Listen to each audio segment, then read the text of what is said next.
संतोषी माता व्रत की पौराणिक कथा के अनुसार एक बार एक बुढ़िया थी। उसके 7 पुत्र थे। 6 कमाने वाले थे और एक निकम्मा था। बुढ़िया माँ 6 पुत्रों की रसोई बनाती, भोजन कराती और उसके पीछे से जो कुछ भी बच जाता वो 7वें को दे देती। 7वां बेटा बहुत भोला भाला था, मन में कुछ भी विचार नहीं करता था। एक दिन अपनी पत्नी से बोला, देखो मेरी माता का मुझ पर कितना प्यार है। तो बहू बोली, क्यों नहीं, सबका जूठा बचा हुआ तुमको जो खिलाती है। तो बेटा बोला, भला ऐसा भी कहीं हो सकता है, मैं जब तक अपनी आंखों से न देखूं मान ही नहीं सकता। बहू ने हंसकर कहा, तुम देख लोगे तब तो मानोगे। और कुछ दिनों के बाद कोई बड़ा त्योहार आया। घर में 7 प्रकार के भोजन और चूरमा के लड्डू बने। वह जांचने को सिरदर्द का बहाना बनाकर पतला कपड़ा सिर पर ओढ़कर रसोई घर में ही सो गया और कपड़े में से सब देखता रहा। 6 भाई भोजन करने के लिए आए। उसने देखा कि माँ ने उनके लिए सुंदर सुंदर आसन बिछाए हैं, 7 तरह की रसोई परोसी है। वह सारे पुत्रों को आग्रह करके जिमाने लगी। 7वां बेटा यह सब देखता रहा। 6 भाई भोजन करके उठे, तब माता ने उनकी जूठी थालियों में से लड्डुओं के टुकड़ों को उठाया और एक लड्डू बनाया। जूठन साफ करके बुढ़िया ने अपने बेटे को पुकारा, उठो बेटा, 6 भाई भोजन करके चले गए, अब तू ही बाकी है, उठना, कब तक खाएगा। तो 7वां बेटा कहने लगा, माँ मुझे भोजन नहीं करना, मैं परदेश जा रहा हूँ। माँ ने कहा, कल जाता हो तो आज ही चला जा। वह बोला, हाँ हाँ आज ही जा रहा हूँ। ऐसा कहकर वह घर से निकल गया। चलते समय उसे अपनी पत्नी की याद आई, तो वह गौशाला में उपले थाप रही अपनी पत्नी के पास जाकर बोला, हम जावे परदेस को आवेंगे कुछ काल, तुम रहियो संतोष से धर्म आपनो पाल। तब वह बोली, जाओ पिया आनंद से हमरू सोच हटाए, राम भरोसे हम रहे ईश्वर तुम्हें सहाय। देख निशानी आपकी देखूं धरू में धीर, सुध हमरी मति बिसारियो रखियो मन गंभीर। तब वह बोला, मेरे पास तो कुछ भी नहीं, ये अंगूठी है सो ले लो और अपनी कुछ निशानी मुझे दे दो। तो पत्नी बोली, मेरे पास क्या है, ये गोबर भरा हाथ है। ऐसा कहकर उसकी पीठ में गोबर के हाथ की थाप उसने लगा दी और 7वां बेटा चल दिया। चलते चलते दूर देश में जा पहुंचा। वहां पर एक साहूकार की दुकान थी जिसे एक नौकर की जरूरत थी। तब वह उस लड़के से बोला कि तुम मेरे वहां रह लो। लड़के ने पूछा, तुम मुझे तनख्वाह क्या दोगे। तो साहूकार ने कहा कि काम देकर दाम मिलेंगे। इस प्रकार साहूकार की नौकरी उस लड़के को मिल गई। अब वह सवेरे 7 बजे से रात तक नौकरी करने लगा। कुछ ही दिनों में दुकान का सारा लेन देन, हिसाब किताब, ग्राहकों को माल बेचना, साहूकार की दुकान का सारा काम वह करने लगा। साहूकार के यहाँ 7-8 नौकर थे। अब वे सब चक्कर खाने लगे कि ये तो बहुत होशियार हो गया है। सेठ ने भी उसका काम देखा तो 3 महीने में उसे अपनी दुकान के आधे मुनाफे का साझीदार बना लिया। वह 12 वर्ष में ही नामी सेठ बन गया। साहूकार मालिक सारा कारोबार उस पर छोड़कर एक बार बाहर चला गया। अब उसके पीछे उसकी पत्नी पर जो बीती उसे सुनो। सास ससुर उसे बहुत दुख देने लगे। सारी गृहस्थी का काम करके उसे लकड़ी बीनने के लिए जंगल में भेज देते। इसी बीच घर में रोटियों के आटे से जो भूसी निकलती उसकी रोटी बनाकर उसके लिए रख दी जाती। फूटे नारियल के खोपरे में पानी भर दिया जाता। इस तरह उसके दिन बीत रहे थे। एक दिन छोटी बहू लकड़ी लेने जा रही थी कि रास्ते में बहुत सी महिलाएं संतोषी माता का व्रत करती दिखाई दी। वह वहां खड़ी होकर कथा सुनकर बोली कि बहन, तुम यह किस देवता का व्रत कर रही हो और इसे करने से क्या फल मिलता है? इस व्रत के करने की क्या विधि है? अगर तुम अपने व्रत का विधान मुझे समझाकर कहोगी तो मैं तुम्हारा बड़ा एहसान मानूंगी। तब उनमें से एक स्त्री बोली कि सुनो बहन, ये संतोषी माता का व्रत है। इसके करने से निर्धनता दरिद्रता का नाश हो जाता है, घर में लक्ष्मी जी आती हैं, मन की चिंता दूर हो जाती है, घर में सुख होने से मन को प्रसन्नता और शांति मिलती है, निसंतानों को संतान मिलती है, पति यदि बाहर गया हो तो जल्दी वापस आ जाता है, कुंवारी कन्या को अच्छा वर मिलता है, राजद्वारे में बहुत दिनों से मुकदमा चलता हो तो खत्म हो जाता है, सभी तरह की सुख शांति होती है, घर में धन जमा होकर पैसा जायदाद का लाभ होता है, रोग दूर हो जाता है और जो कुछ भी मन में कामना हो वह सब इस व्रत की कृपा से पूरी हो जाती है, इसमें बिल्कुल भी संदेह नहीं। तो वह पूछने लगी कि बहन, ये व्रत कैसे किया जाता है, ये भी बताओ तो बड़ी कृपा होगी। तब वह स्त्री कहने लगी, 1.25 रुपए का गुड़ चना लेना, इच्छा हो तो 5.25 रुपए का लेना या 11.25 का भी ले सकते हो। बिना परेशानी, श्रद्धा और प्रेम से जितना बन सके सवाया लेना। 1.25 रुपए से 5.25 रुपए और इससे भी ज्यादा शक्ति और भक्ति के अनुसार लेना। हर शुक्रवार को निराहार रहकर कथा कहना सुनना। इसके बीच में क्रम टूटे नहीं, लगातार नियम का पालन करना। सुनने वाला कोई ना मिले तो घी का दीपक जलाकर उसके आगे जल के पात्र को रखकर अपनी कथा कहना, परंतु नियम नहीं टूटना चाहिए। जब तक कि मनोकामना पूर्ण ना हो जाए नियम का पालन करना, और मनोकामना पूर्ण हो जाने पर ही व्रत का उद्यापन करना, बीच में मत करना। उद्यापन में 2.5 सेर आटे का खाजा और इसी हिसाब से खीर और चने का साग बनाना, 8 लड़कों को भोजन कराना, जहां तक मिले देवर जेठ भाई बंधु या परिवार के लड़के को ही लेना, ना मिले तो रिश्तेदार और पड़ोसियों के लड़के बुलवाना, उन्हें भोजन कराना, यथाशक्ति दक्षिणा देकर माता का नियम पूरा करना। उस दिन घर में कोई खटाई न खाए। यह सुनकर छोटी बहू वापस घर को चल दी। रास्ते में लकड़ी के बोझ को बेच दिया और उन पैसों से गुड़ और चना लेकर संतोषी माता के व्रत की तैयारी करके आगे चली। सामने मंदिर देखकर पूछने लगी, ये मंदिर किसका है? सब कहने लगे, संतोषी माता का मंदिर है। यह सुनकर माता के मंदिर में जाकर वह माता के चरणों में लौटने लगी। दीन होकर विनती करने लगी कि माँ, मैं तो निपट मूर्ख हूँ, व्रत के कुछ भी नियम नहीं जानती, मैं बहुत दुखी हूँ माँ। हे माँ जगत जननी, मेरा दुख दूर करो, मैं तुम्हारी शरण में हूँ। उसकी दयनीय दशा को देखकर संतोषी माता को उस पर दया आ गई। एक शुक्रवार बीता ही था कि दूसरे शुक्रवार को ही उसके पति का पत्र आ गया और तीसरे को उसका भेजा हुआ पैसा भी आ पहुंचा। ये देखकर जेठानी मुंह सिकोड़ने लगी कि इतने दिनों में पैसा आया है तो इसमें क्या बढ़ाई है। लड़के ताने देने लगे कि काकी के पास अब पत्र आने लगे, रुपया आने लगा, अब तो काकी की खातिर बढ़ेगी, अब तो काकी बुलाने से भी नहीं बोलेगी। बेचारी बड़ी सरलता से कहती कि भैया पत्र आवे रुपया आवे तो हम सबके लिए अच्छा है। ऐसा कहकर आंखों में आंसू भरकर संतोषी माता के मंदिर में आकर माँ के चरणों में गिरकर रोने लगती। माँ, मैंने तुमसे पैसा नहीं मांगा, मुझे पैसे से भला क्या काम, मुझे तो अपने सुहाग से मतलब है, मैं तो अपने पति के दर्शन और सेवा मांगती हूँ। तब माँ ने प्रसन्न होकर कहा, जा बेटी, तेरा पति भी आएगा। यह सुनकर खुशी से बावली होकर वह घर में जाकर अपने काम करने लगी। आप संतोषी माँ विचार करने लगी कि इस भोली पुत्री से मैंने कह तो दिया कि तेरा पति आएगा, पर आएगा कहाँ से? वह तो सपने में भी इसे याद नहीं करता। उसे याद दिलाने के लिए मुझे उसके पास जाना पड़ेगा।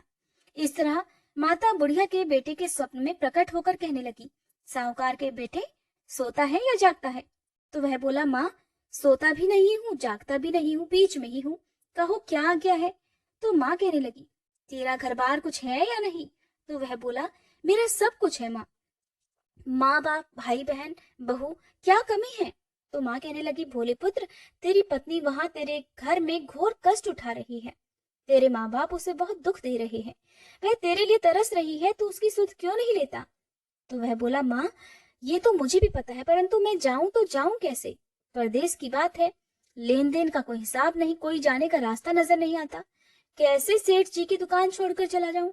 तो माँ कहने लगी, मेरी बात मान, सवेरे नहा धोकर संतोषी माता का नाम ले, घी का दीपक जला, दंडवत कर दुकान पर जाकर बैठना, देखते देखते तेरा सब लेन देन चुकता हो जाएगा, जमा माल बिक जाएगा, सांझ होते होते धन का ढेर लग जाएगा। सुबह जल्दी उठकर उस लड़के ने अपने सपने की बात सबसे कही। सबने उसकी बात अनसुनी करके मजाक उड़ाना शुरू कर दिया, कहीं सपने भी सच होते हैं क्या? तब एक बूढ़ा बोला, देख भाई, मेरी बात मान, इस प्रकार साच झूठ करने के बदले देवता ने जैसा कहा है वैसा ही करने में तेरा क्या जाता है? सपने की बात मान, स्नान कर, संतोषी माता को दंडवत प्रणाम कर, घी का दीपक जला और दुकान पर बैठ जा। थोड़ी देर में वह क्या देखता है कि देने वाले रुपया लाए और लेने वाले हिसाब लेने लगे। कोठे से भरे सामानों के खरीदार नगद दाम में सौदा करने लगे। शाम तक देखते ही देखते धन का ढेर लग गया। माता का चमत्कार देखकर वह प्रसन्न होकर मन में माता का नाम लेकर घर जाने के लिए तैयार होने लगा। गहना कपड़ा खरीदने लगा और वहां के काम से निपटकर वह घर जाने को तैयार हुआ। वहां बेचारी पत्नी जंगल में लकड़ी लेने जा रही थी। लौटते समय माँ के मंदिर में विश्राम कर रही थी। वह तो उसका रोजाना रुकने का स्थान था। मंदिर में आराम करते करते दूर से धूल उड़ती देखकर वह माता से पूछने लगी, माँ, ये धूल कैसी उड़ रही है? तो माँ कहने लगी, पुत्री, तेरा पति आ रहा है, अब तू ऐसा कर, लकड़ियों के 3 बोझ बना ले, एक नदी के किनारे रख, दूसरा मेरे मंदिर में और तीसरा अपने सिर पर रख ले।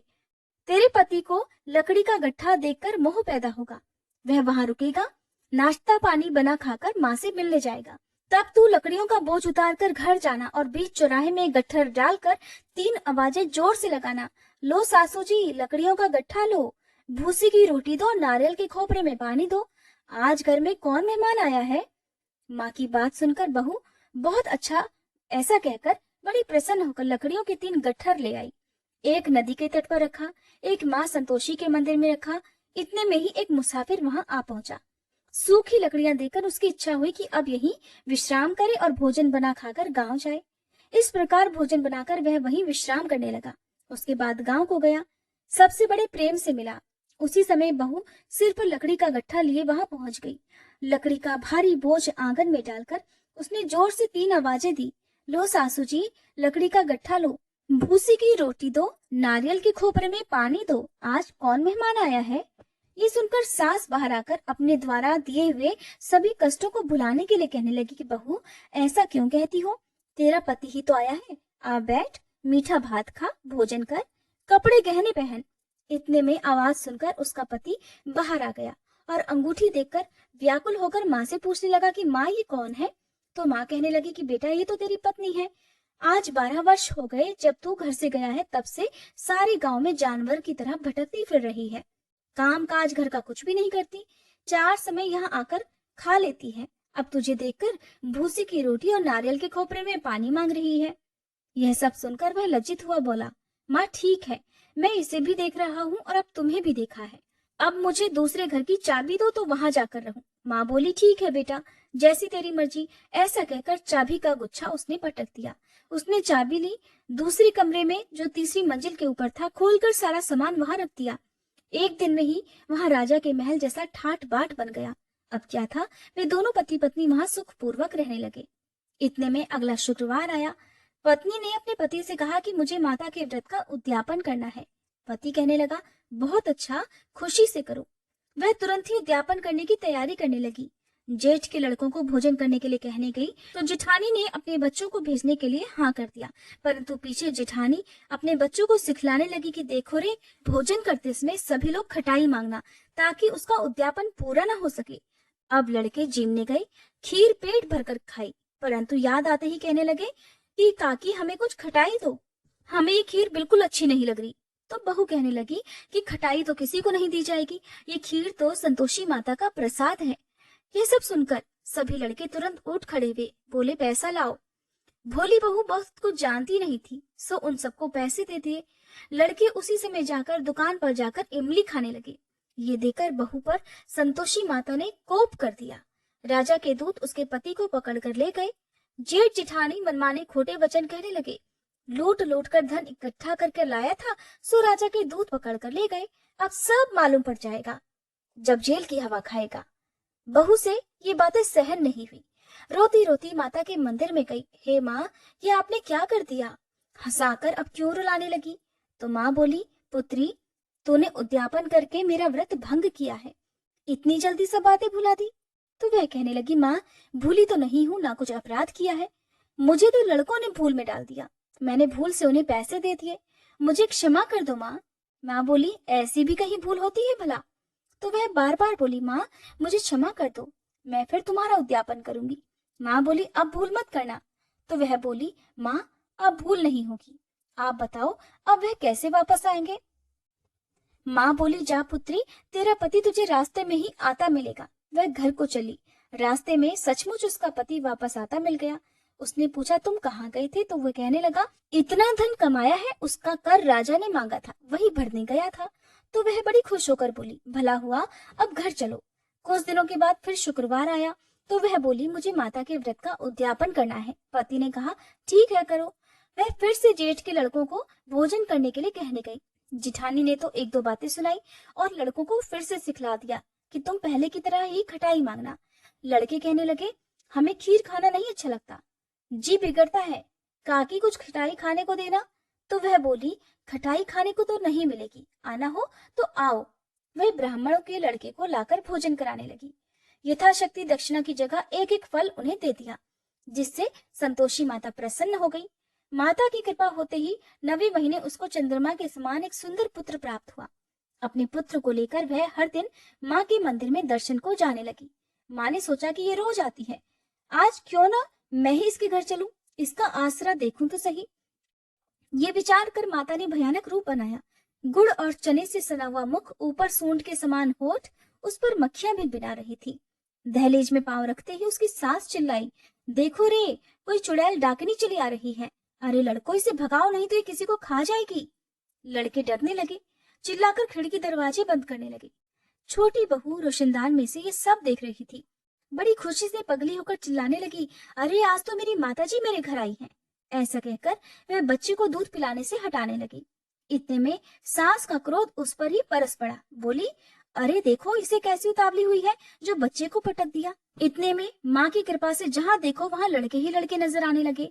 तो वह बहू बोली, माँ जी, मैं जिनका व्रत करती हूँ ये वो ही संतोषी माता है। ऐसा कहकर उसने झट से सारे खिड़की दरवाजे खोल दिए। तब सबने माँ के चरण पकड़ लिए और विनती करके कहने लगे, हे माता, हम तो मूर्ख हैं, हम अज्ञानी हैं, हम पापी हैं। तुम्हारे व्रत की विधि हम नहीं जानते। तुम्हारा व्रत भंग करके हमने बहुत बड़ा अपराध किया है।